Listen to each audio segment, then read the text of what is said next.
কায়েম করতে দিতে চায় না। এদেশে যেমন আওয়ামী লীগ প্রকাশ্য ইসলামের দুশ্মন, এদেশে ইসলাম ক্ষমতায় আসুক, কোরআন সংবিধান হবে কোরআন, এটা এই দেশে লামাজাবিরাও চায় না। কথা কন না কেন? 36 প্রকার দল ওদের, সাইদি, নিজামি, মুজাহিদের বিরুদ্ধে ওদের ফতোয়া। কথা কন আছে না নাই? আছে না নাই? আর এরা সহিহ হাদিসের বক্তব্য দিয়া আমাদের ইতিহাস ঐতিহ্য সব নষ্ট করে দিতে চায়। অথচ আমরাও লেখাপড়া করেছি, 22 বছর মাদ্রাসায় পড়েছি, দারুল উলুম মঈনুল ইসলাম হাটহাজারীতে পড়েছি, করাচি পাকিস্তানে পড়েছি, দারুল উলুম দেওবন্দে পড়েছি। পড়ি নেই কোথায়? পড়াশোনা করেছি আমরাও। একাধারে 13 বছর মাদ্রাসায় হাদিসের দর্শ দিয়েছি, মুহাদ্দিস ছিলাম, মুআজ্জাজ হাজিরিন। কিন্তু ওরা মনে করে ওরাই সব জানে আর আমরা জানি না। আমাদেরকে ওরা কোনো ক্রমেই সহ্যই করতে পারে না। জামাত ইসলামের নাম শুনলেই ওদের খালি একনিষ্ঠে ফতোয়া। আছে না? কতক্ষণ আছে না? এই মানুষগুলা দীর্ঘদিন থেকে এলাকায় বসবাস করে। এনারা দীর্ঘদিন থেকে লুৎফর ভাই 20-25-30 বছর থেকে ওয়াজ শোনেন আপনারা। নামাজ শিখাই একবার, ওরা হঠাৎ করে একদিন এক জায়গায় ইনকে করি খারাপ হোক, তোর কি খুব বড় সিপি ধরা লাগবে? কথা কন না কেন? এইভাবে বললেও নামাজ হবে, এভাবে পড়লেও হবে। কিয়ামতের দিন আল্লাহ বলবে না হাত কি এইভাবে ছিল না এইভাবে ছিল, এটা আল্লাহ বলবে না। কি ঠিক বলে? কিয়ামতের দিন আল্লাহ এটা কবে না। আল্লাহ কিয়ামতের দিন কবে বলবি আওয়ামী লীগের দোসর হয়ে দালালি করছিলি কেন, দিন কায়েমের বিরোধিতা করছিলি কেন, আজকে এই জায়গায় হিসাব দিতে হবে। কথা বল। আবু সাইদ, আমার রংপুরের আবু সাইদ বাংলাদেশ ইসলামী ছাত্র শিবিরের সাথে ছিলেন। বীরগঞ্জে বাসা তার। এদেশে এই বিপ্লবের পিছনে যত তৌহিদি জনতা, ছাত্র জনতা জীবন দিয়েছে, রিক্সা চালক, দিনমজুর থেকে নিয়ে যত মানুষের জীবন গেছে এই দেশে, সেই ফ্যাসিবাদ, স্বৈরাচারী, ইসলাম বিদ্বেষী এদেশে প্রতিষ্ঠিত হয়েছিল।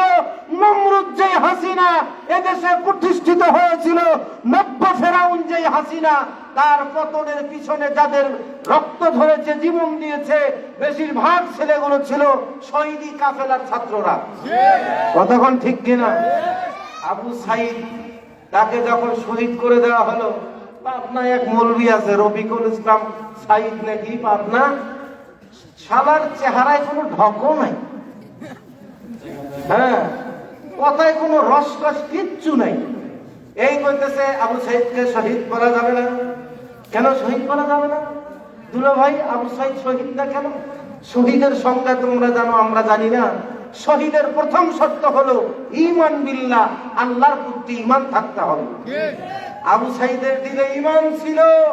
সে জানে আওয়ামী লীগ এই দেশটাকে তলাবিহীন ঝুড়িতে পরিণত করেছে। এদেশের মানুষকে বাঁচাতে হলে, দুনিয়ায় শান্তি আখিরাতে মুক্তি দিতে চাইলে হাসিনাকে বিতাড়িত করতে হবে। এই জন্য বুক পেতে দিয়েছিল। কথা বলুন ঠিক কিনা? আর আপনি ফতোয়া দিবেন উনি শহীদ না। দুলা ভাই, তাহলে আপনি কি শহীদ? জিন্দা লাশ, মুর্দা শহীদ আপনি? মুআজ্জাজ হাজির, অসুবিধা হচ্ছে আপনাদের? তাহলে কথা হবে কিসের থেকে? কোরআন থেকে। কথা হবে খোলাখুলি। আত-তাফসীর আল-ইজহার ওয়াল ইলান ওয়াল বায়ান, আত-তাফসীর আল-লুগা কাশফুল মুগাত্তা। তাফসীরের যতগুলি অর্থ আছে এর মধ্যে একটি অর্থ হচ্ছে কোন জিনিসকে আবরণ দিয়ে ঢাকা জিনিসকে আবরণ সরায়া খুলে দেখার নাম হলো কি? তাফসীর। মনে করেন একটা সহজ উদাহরণ দিই। মনে করেন আমি আমার লুৎফর ভাইয়ের বাসায় গেলাম, এখন উনি আমাকে নাস্তা দিলেন, ঢেকে দিয়েছেন, এক তো নিচে ফ্রিজ আছে, উপরে আবার ঢাকা আছে, দস্তরখানে দিয়েছেন। এখন কি আছে না আছে এটা কি বোঝা যায়? এটা দেখতে হলে উপরের ঢাকনা সরাইতে হবে। কি বলেন? এই পাশ থেকে এই পাশ করতে হবে, ভিতরে কোন মাল আছে এটা দেখা যাবে। কি বলেন আপনারা? এরকম করে খুলে ভিতরের জিনিস দেখার নামই হলো তাফসীর। অনুরূপ ভাবে 15.5 বছর এই দেশে যে ফ্যাসিবাদ তৈরি হয়েছিল, এই দেশে যে আওয়ামী লীগ যে অন্যায়, দুর্নীতি, অবিচার, জুলুম করেছে, আমার দেশের সোনার সন্তানদেরকে ফাঁসির কাস্টে ঝুলিয়ে ইসলামী আন্দোলনকে দমিয়ে রাখার যে স্বপ্নতা তাদের সেই চরিত্রকে, তাদের সেই কলা কৌশলকে জাতির সামনে খুলে ন্যাংটা করে দিতে হবে। ৭২ শেখ মুজিব গাদ্দারি করেছে, ২০০৮ নির্বাচনে ফখরুদ্দিনের মাধ্যমে হাসিনা ক্ষমতায় এসে জাতির সাথে, মুসলমানের সাথে বেঈমানি করেছে। কথা বলুন ঠিক কিনা? ওদের কার্যকলাপ, চরিত্র জাতির সামনে ন্যাংটা করে দেওয়াই সময়ের দাবি। আমি খুতবা আয়াত পড়েছি, আল্লাহু লা ইয়াহদিল কওমাজ জালিমিন। ভয় পাচ্ছেন আপনারা? আল্লাহ বলে পৃথিবীর সবার ক্ষমা আছে, জালিমের ক্ষমা নাই, জালিমের হেদায়েত নাই। পৃথিবীর সব মৌলবি যদি দোয়া করে শেখ হাসিনার হেদায়েতের জন্য, আপনি লিখে রাখেন শেখ হাসিনাকে আল্লাহ হেদায়েত দেবে না। শয়তানকে আপনারা দেখেছেন? দেখেন নাই। নমরুদ দেখেছে, খোঁজ নিয়ে দেখেন হাসিনার কাছে শয়তান আসছিল না। হলে ওই দীর্ঘদিন এইভাবে, এই সূরাতে এইভাবে মানুষ স্বৈর শাসক হয়ে ওঠে, যেটা অতীতে দেখবেন ফেরাউন, নমরুদ, হামান, সাদ্দাত, কানুন, তাদের যে ইতিহাস আর ঐতিহ্য, তারা যেমনি ভাবে সমাজের মধ্যে বিশৃঙ্খলা করেছিল, অস্থিতিশীল একটি অশান্ত পরিবেশ করেছিল, ঠিক হাসিনাও তাই করেছিল। ভাইয়ে ভাইয়ে দ্বন্দ্ব, মসজিদে মসজিদে কমিটি দ্বন্দ্ব। কথা কোন ঠিক কিনা? মসজিদ, মাদ্রাসা, ঈদগাহ মাঠ, কবরস্থান থেকে নিয়ে সব জায়গায় বঙ্গবন্ধু পরিষদ বানায় ফেলছে।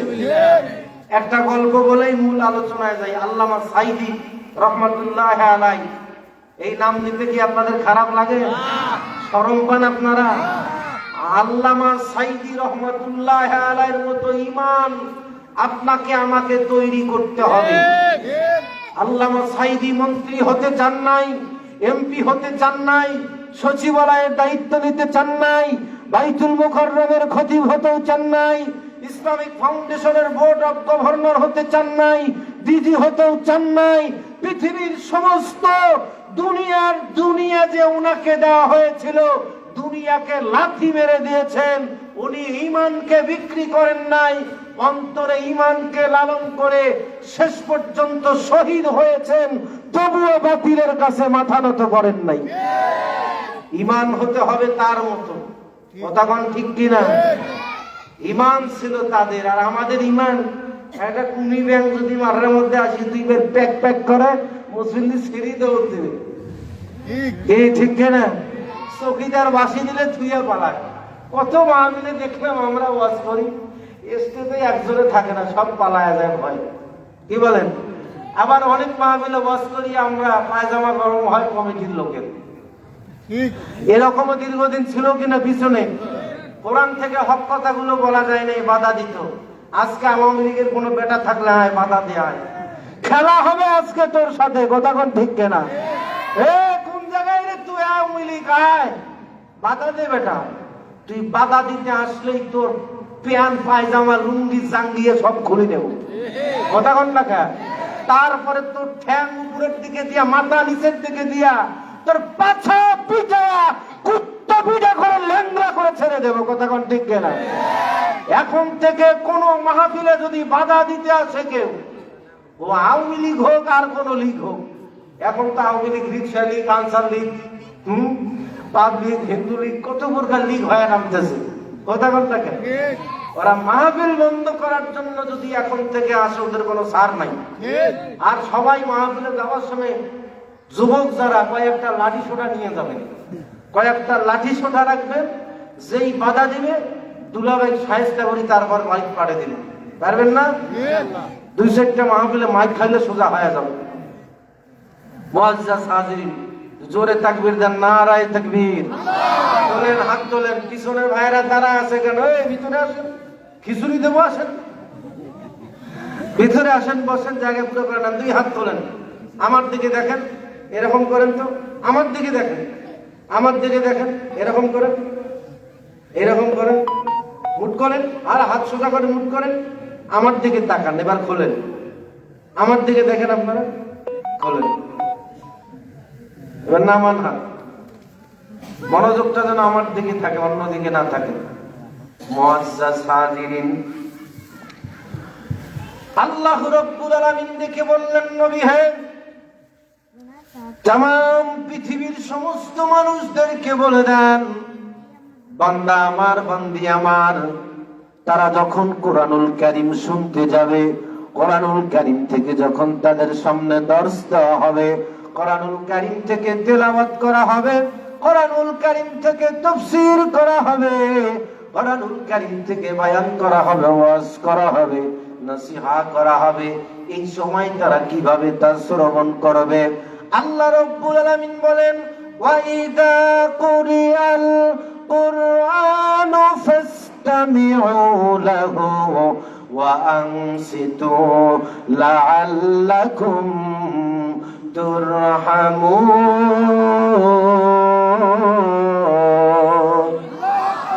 আসলে আমরা এই ওয়াজে যাইতে যাইতে না আমার দেহ চলে না, আসার পরে আজ যে খিলাইছে না বাবা, কত প্রকারের খাওয়া। তাকে আমি গেলাম আমার দেবের করবে, হাজুর মেলা দেরি আছে, তখন তাহলে স্টেজ দেওয়া বন্ধ, আমি খাইতে থাকো। এই খাইতে খাইতে আমার শরীরের অবস্থা নার্ভাস হয়ে গেছে। কয়েল কোন জায়গায় দিয়েছে না, কয়েলটা সরাই দেয়, ধোঁয়া, আমার শ্বাস বন্ধ হচ্ছে এইদিকে। আমার দিকে তাকান, আল্লাহ পাক দেখে বলেন, বান্দারে তোমরা যখন কোরআনুল কারীম শুনতে যাবে, একাগ্র চিত্তে আমলের মন মানসিকতা নিয়ে চুপ মেরে বসে বসে কোরআনুল কারীম শ্রবণ করতে থাকবে। রব্বুল আলামিন দেখে বলেন, ও বান্দা, ও বান্দি,